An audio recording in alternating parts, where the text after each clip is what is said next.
Guys, this is Julie from Crafty Beach on YouTube, and I have a spring Dollar Tree DIY. We're going to start out with some spring florals from the Dollar Tree and some of their little wall stickers in this gold butterfly pattern. So cute. And then I also picked up one of their watering cans. Now, it is a plastic watering can. It's not shaped like a traditional watering can, but it's pretty close. I think we can make this work for a cute little planter.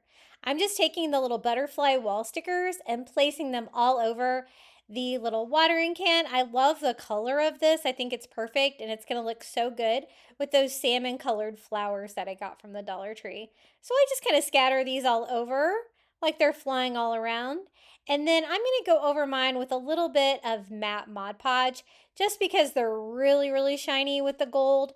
This will also help seal these down to our little planter here, and we can just use this for a floral display. Now, if you wanted, you could add some real flowers to this. You might want to poke a couple holes there in the bottom. It would be really cute. I'm going to show you how I did it with just some spring florals from the Dollar Tree. So I did 2 coats. As you can see, it's not quite as shiny, but I also wanted a little bit of a distressed look.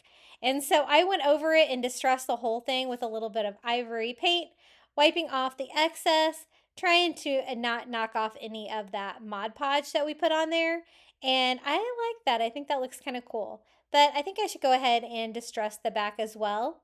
This would be really cute too if you had a metal watering can. I know sometimes the Target dollar spot has those. But this is what I found from the Dollar Tree. I'm going to weigh it down so I can put this outside and it won't blow around since it is kind of lightweight. So I just take some Dollar Tree pebbles, put those in the bottom, and then some floral foam. So I'll have something to be able to put my faux florals into. These are the flowers I chose.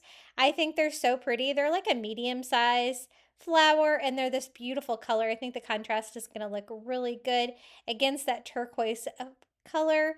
And then I got these two, the dahlias. Same color, right? Really pretty, but a different shaped flower. So that'll make it look a little bit more interesting. I'm just going to go ahead and cut these apart using my floral scissors from the Dollar Tree, and then we can start adding these. These will be some of the lower flowers to go around the edges. Don't need those to be too tall. And then I'm going to go ahead and put some more in here, and we can use the larger flowers here for the middle. I think these are so pretty. I leave them all together. That way they have some height over the rest of them, and this is how it turned out. For more easy spring Dollar Tree DIYs, be sure to check out my YouTube channel at Crafty Beach. And until next time, happy crafting!